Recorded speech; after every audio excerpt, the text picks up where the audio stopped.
En este problema nos preguntan, teniendo en cuenta los conceptos nucleófilo-base, electrófilo-ácido, que ya sabemos que van bastante unidos, clasificar las siguientes especies de acuerdo con su carácter y explicar razonadamente la clasificación.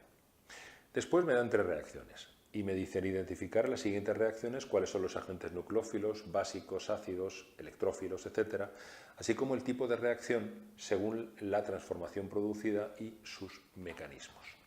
Bien, vamos a ello. Aquí tengo puestas las diferentes especies, vamos a ir identificándolas una a una. En un principio tenemos el OH, el hidroxilo. Ya vemos que el hidroxilo tiene una carga negativa. Esto es característico de nucleófilos y bases. Recordad que cuando un agente es nucleófilo está atacando al carbono. Cuando un agente es básico está atacando a un hidrógeno, pero la misma especie puede hacer ambas cosas. De hecho, en muchas reacciones ocurren ambas cosas simultáneamente. Esto ocurre cuando tenemos nucleófilos o bases, son especies que tienen un par de electrones, ¿de acuerdo? O densidad de carga negativa, como ya lo sabemos. Bien, el amoníaco. El amoníaco es una molécula neutra, pero sin embargo tiene un par de electrones. Esto hace que sea nucleófilo, porque tiene un par de electrones con el cual pueden formar un enlace, ¿de acuerdo? Y también es básico, en concreto es una base típica, base de Lewis, porque tiene un par de electrones con el cual se puede unir también a un protón. El BF3. El BF3, si hacemos la estructura de Lewis, nos daremos cuenta de que el boro no cumple el octeto, tiene una vacante, tiene un orbital vacío. Esto hace que sea electrófilo, desde el punto de vista de la reactividad, es electrófilo, porque es capaz de recibir un par de electrones. ¿De acuerdo? Pero desde el punto de vista de los conceptos de ácidos y bases, por supuesto, es un ácido de Lewis. ¿De acuerdo? Es un ácido de Lewis. Bien.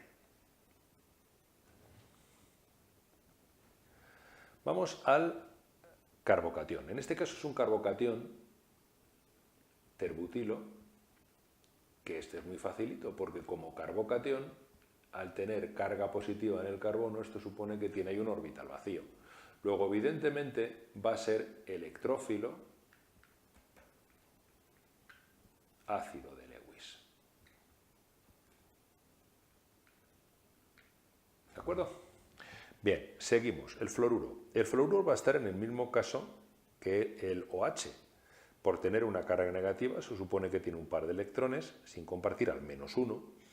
Por tanto, se trata de un nucleófilo base. Lo que pasa es que va a ser una base relativamente débil. Pero bueno, es un nucleófilo también, es un nucleófilo débil, pero en teoría es ambas cosas. Como todos los que tengan carga negativa. Este también es nucleófilo y también es básico. Vámonos al cloruro de metilo. En el cloruro de metilo tenemos un cloro que es un átomo muy electronegativo, que por tanto va a tener polarizado el enlace con el carbono. Por lo tanto, el carbono, que es el átomo que nos interesa porque es el que va a sufrir las reacciones, es un carbono electrófilo. ¿De acuerdo? Aquí no podemos decir que sea ácido, ¿de acuerdo? Es un carbono electrófilo, va a sufrir un ataque núcleo por parte de un nucleófilo, dado que tiene fracción de carga positiva. Vámonos al caso contrario. En el caso contrario, lo que tenemos es ahora un magnesiano, es decir, tenemos en concreto el bromuro de propil magnesio. En el último carbono, en este que tenemos aquí, tenemos unido un magnesio que a su vez está unido a un bromo. En lo que nos interesa es el enlace carbono-magnesio. El magnesio, al ser menos electronegativo que el carbono, porque es un metal, provocará una polarización de este tipo. Es decir, ahora el carbono, que es el que nos interesa, va a tener una fracción de carga negativa y por tanto va a ser un nucleófilo. También es básico. Los organometálicos todos son básicos y todos son muy nucleófilos. Y exactamente lo mismo le ocurre al fenillitio. En el fenillitio tenemos el litio, que es un metal alcalino, ¿de acuerdo? mientras que el carbono va a ser aquí el negativo, porque aquí se produce una cesión de electrones en sentido contrario. Si recordáis los efectos electrónicos, en el primer caso, en el caso del cloro, tendríamos un efecto menos I hacia el cloro, y ahora tenemos un efecto más I hacia el carbono, tanto en el magnesio como en el caso del litio. Y por tanto, el fenillitio también va a ser muy nucleófilo, pero también es básico, evidentemente. ¿De acuerdo? Ya está, ya están todos. Vamos a ver las reacciones ahora. Bien, la primera reacción es una reacción, como veis, de un cloro derivado que, como hemos visto, debido al efecto menos I, tenemos esta polaridad de enlace. El cloro es negativo, el carbono, que es el que va a sufrir el ataque, es positivo. ¿Qué ocurre con el fenillitio? Todo lo contrario. Debido a un efecto más I, como decíamos, porque el litio es menos electronegativo que el carbono, o el carbono más electronegativo que el litio, como queréis verlo, este es negativo, este es positivo. Bien, entonces la reacción está bastante clara. El carbono, que es el negativo, va a atacar, al carbono, que soporta el cloro, que es el positivo, provocando la sustitución del cloro. Por lo tanto, el nucleófilo va a ser el fenillitio, el electrófilo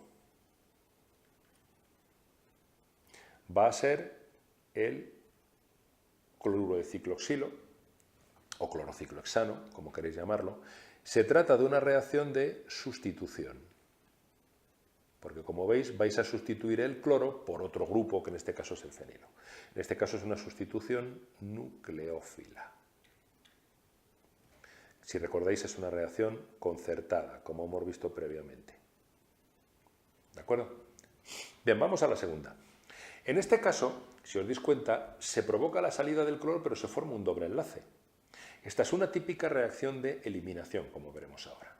Y aquí es la potasa la que está actuando como base, porque aquí no es un ataque nucleófilo, es un ataque a un hidrógeno, como veremos ahora. ¿De acuerdo? En el mecanismo. La base va a ser la potasa. El OH, en realidad. ¿De acuerdo? En este caso, el ácido, evidentemente, va a ser el clorociclosano, pero eso es menos importante. Aquí el que provoca la reacción es la base. Se trata de una eliminación.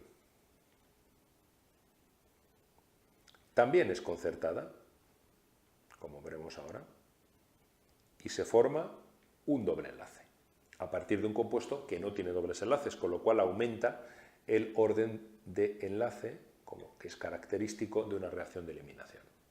¿Cómo tiene lugar la reacción, el mecanismo? Pues tiene lugar atacando al hidrógeno en la posición beta respecto del carbono que soporta el halógeno. Entonces, el OH lo que va a hacer es atacar como base a este hidrógeno. Ahora no está actuando como nucleófilo, está actuando como base. El par de electrones del enlace carbono-hidrógeno pasa a formar el enlace pi con la salida del cloro. Ya tenemos nuestro doble enlace. Bien, la última reacción es una simple reacción ácido-base, donde tenemos un ácido, que es el ácido carboxílico, en concreto el ácido butanoico, y tenemos una base, que es una base de Lewis, que es la amina, que es un derivado de amoníaco que tiene un par de electrones sobre el nitrógeno y que por tanto es básico. ¿Cómo se produce la reacción? Muy fácilmente. El par de electrones del nitrógeno ataca como base al hidrógeno y el par de electrones del enlace OH pasa al átomo más electronegativo, que es el oxígeno. Y ya está. Se forma una sal de amonio, que es el compuesto característico que se forma cuando hacemos reaccionar un ácido carboxílico con una amina que está actuando como base. Así que esta es una reacción que podemos decir una reacción ácido-base o de intercambio de protones, podemos decir. De intercambio